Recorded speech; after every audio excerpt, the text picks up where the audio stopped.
Здравейте хора, аз съм Спартан БГ и сега мисля, че някои от вас разпознаха тази игра. Тя е Drakensang.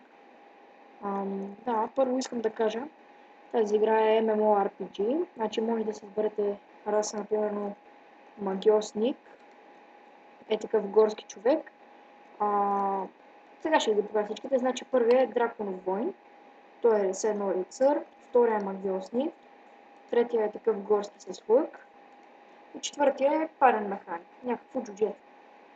Значи, аз имам магиосник 17 ниво, каза се XX Termi XX. Ще играя с него, за да ви покажа горе-долу за какво става дума в тази игра. И да, нека да започваме. Всъщност всичките герои са много силни, като например Драконовия войн е най-много на хелт, нали, на кръв да се качва. Магиосника е на бързото атакуване и на силните атаки. Горския също. А парния механик не знам на какво е, защото изобщо не съм играл с него, защото за да играеш с него трябва да имаш 35-то ниво тук. Друг герой.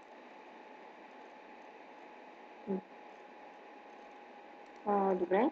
Ето това представлява инвентара. Тук са ви айтемите в инвентара. Тук ви е всичко по бронята. Това ви е меча, в моя случай е жезъл. А това тук ви е нещо като помощно. На мен ми е книга. Да помага на меча. Става после на меча, когато държа книгата. Ето вижте, мога да се махна. Ето става така. Ако се сложа, става така, по-добре. Това е бронята, тук е, нали, каска, тук е колонка, това на раменици, броня на гръдник такъв, ръкавици, бутушки, амулети, пояси, коланчета, магически кристалчета, пръстенчета 2. Тук меч и книгата, тук е екстракти, тук е една мантия на мощта, която се взима много трудно и трябва да си поне 40 ниво, или да отключиш едно майсторство. То в принцип се включва на 40 ниво вече. И това ви е инвентара. Тук е тези айтеми, тези без въпросите не можете направо да си ги сложите. Ето вижте, сега сме го сложили. Но разбира се, това е обикновено, защото е бяло, а това е магическо. Ето вижте, е си надпис, пише си магическо е тук. И е по-добро, естествено. Значи редът са така, първото най-слабото е обикновено, е такова бяло, без нищо. Второто е подобрено, само да не мога нещо, това е подобрено. Третото е магическото и четвъртото е удивителното и най-силното е легендарното, като аз нямам легендарно, защото съм още слаб. Тези айтеми с въпросителното са такива, нали, вече подобрени нагоре на магически такива легендарни. И те се случват с ето такива кристали. Аз сега събирам за едни бутушки, ето бутушките. 92 кристала на истината, за тях събирам, за да си ги сменя с тези. И да. И сега трябва да отида до шопа. Това е един от най-големите градове, нарича се Кингсил. Да, тук мога да продавате. Какво ще да продавам това? Не, какво продавам? Да магическо се продава. Ще да го разтопявам, какво ще го продавам. Така. Какво стана? Така. Моя грешка. Това трябва да продавам.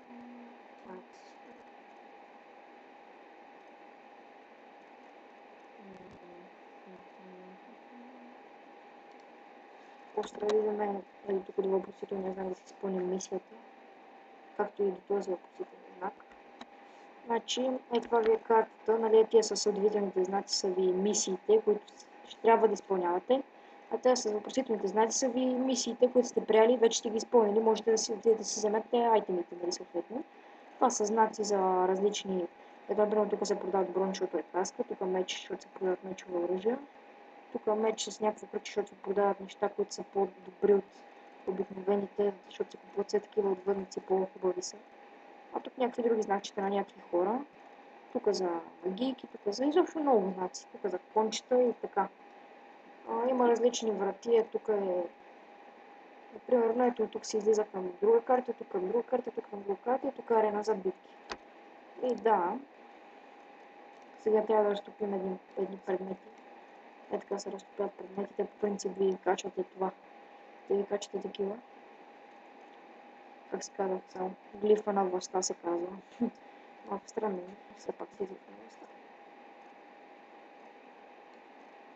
И това също.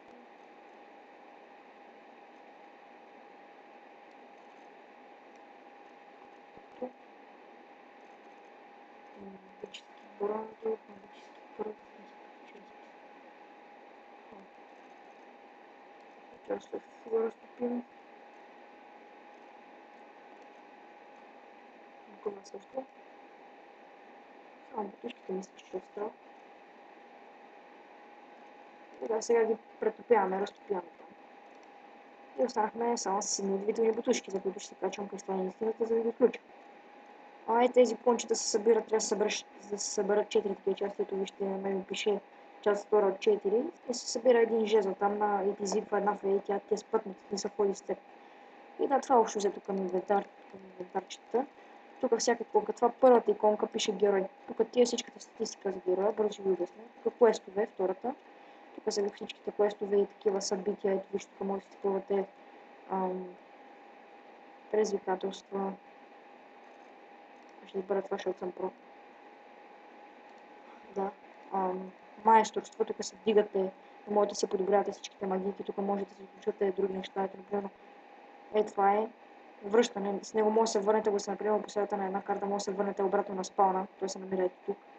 Това е един човек с едно съндъче, в който може да се оставят айтемите, той да ви ги пази, това нали не може никой да ви ги вземе. Това е учението на следния път, това е тук ви отключваше едно място за магийка. Това е язденец, но него можете да яздите кон. Това е мантията на мощта, с него можете да носите мантия. Това е за кон, обаче вече, който язди бързо. От тук може да вдигате тези. Ще ги вдигам да вдигате. Долар 250, ще ги спечеля. И да, това е. Тук уменията, това са и магийките. Откачайте инвентара, нали? Това е шопа, който може да купува всичко за въдници.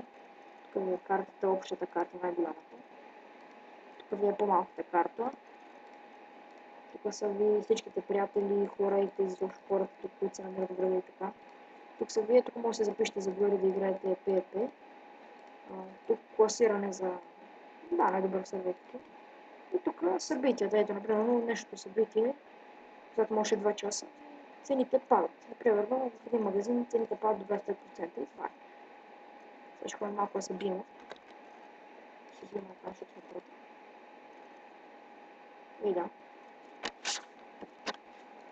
Сега се мъча да кача 18 ниво, обаче се мъча на 17 ниво, как ще стане. Този епизод само така да ви обясням.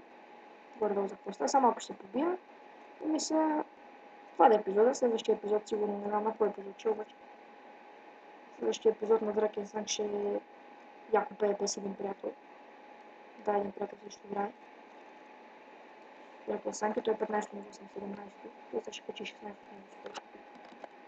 И трябва да ще се бия, обаче не е тук. Какво опаза, защото ми се служи в екстракт. Ако имате такъв екстракт, ви го препоръчвам да се биете само с него, въпреки всичките екстракти да се биете само с босове. Смисъл някакви по-силни такива, не ги използвате за някакви слаби чудовища, които само ще ви пъбат. И сега се пускаме като магийките, наблюдавайте светкавица и други там. Лаги малко. Да, малко не лагва. Това е, защото снимам пънзик на много. Яка си игричка, така се цъкате.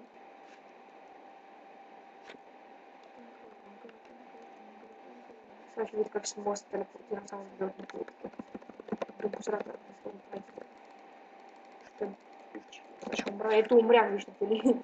Затова ви говоря като се заобиколят от всякъде и умират. Няма да се ползвам от и без това не мога. Ето бос искам да го убия. Тия деца имат отдолу червени изобщо някакви полета.